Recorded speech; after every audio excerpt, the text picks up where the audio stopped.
I just want to say at the outset, I appreciate that you are doing this hearing in open session. We are having hearings on this in closed classified session, but it's important for the public to understand what the predominant domestic terrorist threat is and the fact that domestic terrorism is dramatically on the rise. And that's not something that we can keep behind closed doors. The public needs to understand the nature of the threat. I also think that a big part of the reason why there's diminished confidence in law enforcement is the propagation of deep state conspiracy theories about the FBI, which I think are a disservice to the men and women of the FBI, who I think have done a remarkable job throughout our history and who I've worked with since I was a prosecutor 30 years ago. So I appreciate the work that you do. The intelligence community plays an important role in the federal government's larger approach to domestic terrorism. That role is purposely narrow. The FBI, INA, and National Counterterrorism Center are tasked with providing comprehensive analysis of the domestic terrorism threats as well as its drivers.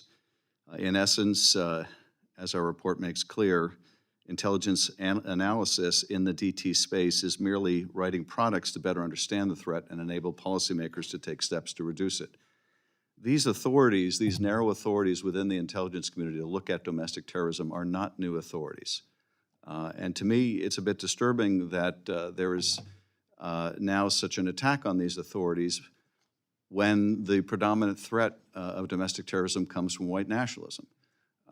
It shouldn't matter where the predominant threat comes from in terms of the IC's role. The IC has an important role to play. It's not the dominant role, but it is an important role in assimilating this information. And that is true whether the predominant threat comes from white nationalism or it comes from some other source. And so let me ask you, there's a push by some on the committee to now limit those authorities. And I want to ask you about what the consequence of that would be. And it's proposed that, that the IC and none of its elements should have a role in domestic terrorism, only when there is a foreign nexus to that threat. So let me ask you about a hypothetical. Let's say there was an explosion on the mall that killed dozens of people. And in the hours after the explosion, it wasn't clear who planted the bomb or what their motivation should be.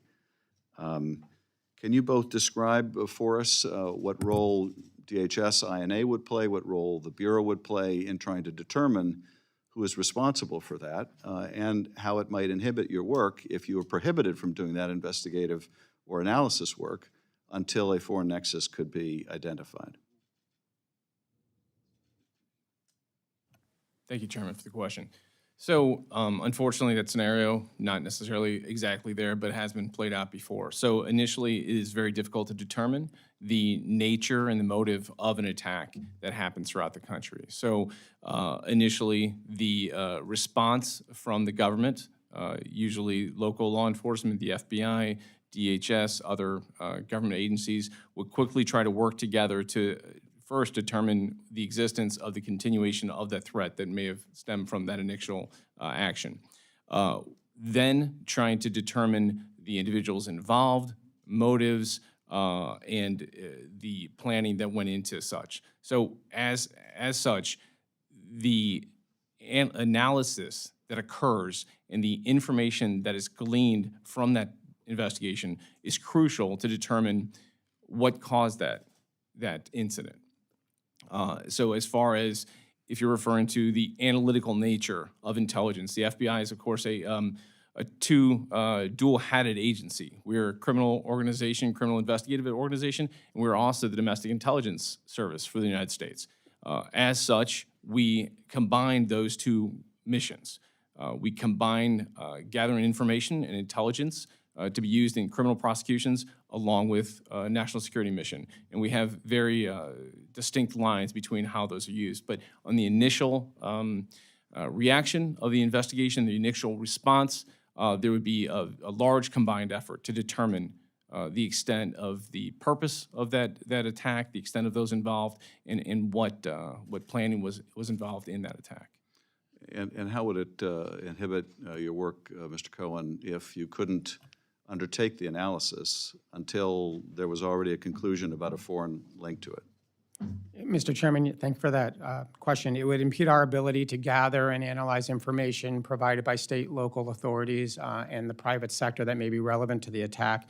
It would preclude our ability to conduct and engage with CBP and others within the department to do travel pattern analysis to see if we could determine any type of causal link or operational links between individuals who may have been identified as being associated with the attack and others in the United States.